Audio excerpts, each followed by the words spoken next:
National Weather Service in Tulsa has issued a severe thunderstorm warning for southern Franklin County in west central Arkansas, Sebastian County in west central Arkansas, east central Lafleur County in southeastern Oklahoma, until 9:45 p.m. Central Daylight Time. At 9 p.m. Central Daylight Time, severe thunderstorms were located along a line extending from near Branch to 6 miles east of Heavener, moving east at 25 miles per hour. Expected hazards include 60 miles per hour wind gusts. This is a radar-indicated threat. The following impacts are expected.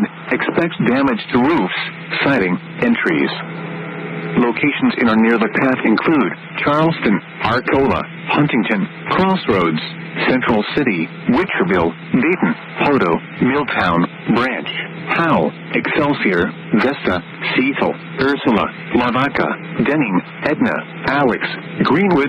For your protection, move to an interior room on the lowest floor of a building.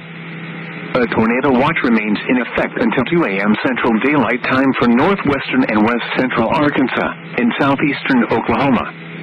A tornado watch also remains in effect until 2 a.m. Central Daylight Time for northwestern and west central Arkansas and southeastern Oklahoma.